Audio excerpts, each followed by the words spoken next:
with a mixture of emotion that I go back because so much has happened, but I'm looking forward to once again meeting with people of my constituency, although all of Pakistan is my constituency, but the story starts from Larkan. Benazir Bhutto نہ صرف پاکستان بلکہ عالم اسلام کی پہلی خاتون وزیر اعظم تھیں.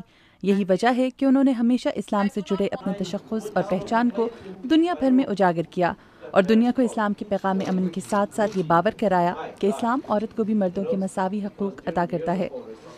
Mark سیگل ایک معروف امریکی سیاسی لابیسٹ ہیں جنہوں نے اپنی زندگی کا بیشتر وقت مختلف سیاستدانوں کے ساتھ بتایا ہے.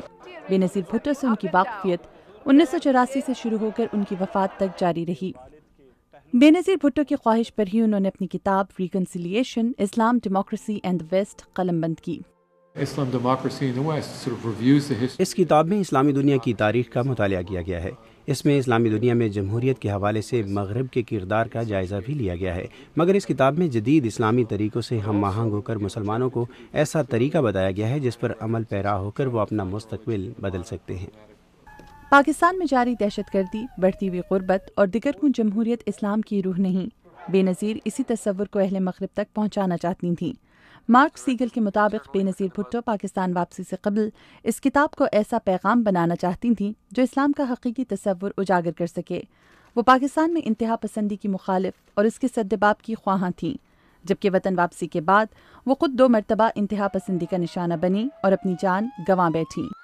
شہید محترمہ بے نظیر بھٹو کی کتاب ریکنسیلیشن ان کی شہادت کے بعد شائع ہوئی. انہوں نے اپنی شہادت سے 2 روز پہلے اس کتاب پر کام مکمل کیا تھا. اس کتاب میں انہوں نے اسلامی تاریخ کے حوالے سے یہ ثابت کیا ہے کہ عالم اسلام میں انتہا پسند ایک بہت معمولی سی اقلیت ہیں اور ان کی سوچ کا مقابلہ خود مسلمان اپنی سوچ سے کر سکتے ہیں. شہید محترمہ کی اس کتاب میں مسلمانوں کے لیے یہ پیغام ہے کہ وہ اپنی زندگیوں میں تبدیلی لے کے آئیں، تعلیم میں جو ہماری کمی ہے اس کو ختم کیا جائے. مغرب کے لیے یہ پیغام ہے کہ مغرب عالم اسلام نے جمہوریت اور انسانی حقوق کے فروغ کے ساتھ ساتھ تعلیم کے فروغ پر توجہ کرے، کیونکہ حقیقت میں اگر ہمارے اپنے عوام میں تعلیم، صحت، ہمارا انفراسٹرکچر یہ بہتر ہوگا تو اس کے نتیجے میں ہمارے ہاں انتہا پسندوں کے لیے حمایت کم ہوتی جائے گی. پاکستان میں گزشتہ چند برسوں میں انتہا پسندوں نے خود کو منظم کیا ہے. سوات میں کامیاب فوجی آپریشن اور صدر زرداری کا بارہا انتہا پسندوں سے سختی سے نمٹنے کا عزم بے نظیر بھٹو کی سوچ کی توثیق کرتا ہے.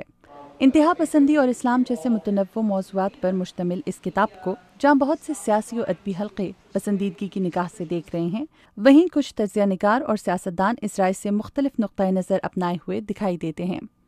یہ بے نظیر کی کتاب تو پوری طرح نہیں کہہ سکتے نا، یہ مارک سیگل کی کتاب ہے.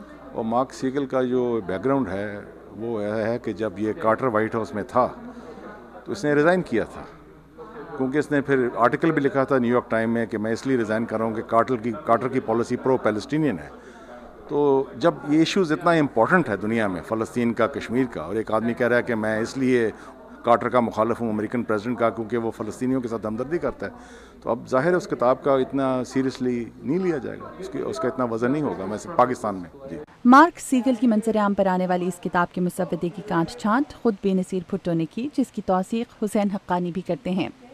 مارک سیگل کی یہ کتاب بے نظیر بھٹو کی سوچ کی ترجمانی تو ضرور کرتی ہے، مگر تجزیہ کاروں کا یہ کہنا ہے کہ یہ کتاب اہل مغرب میں اسلام یا اسلامی دنیا سے وابستہ جمہوریت کے تصور کو بدلنے میں کسی حد تک کامیاب ہوتی ہے یا نہیں، اس کے بارے میں کچھ بھی کہنا قبل از وقت ہوگا. مدیحہ انور، اردو VOA، واشنگٹن.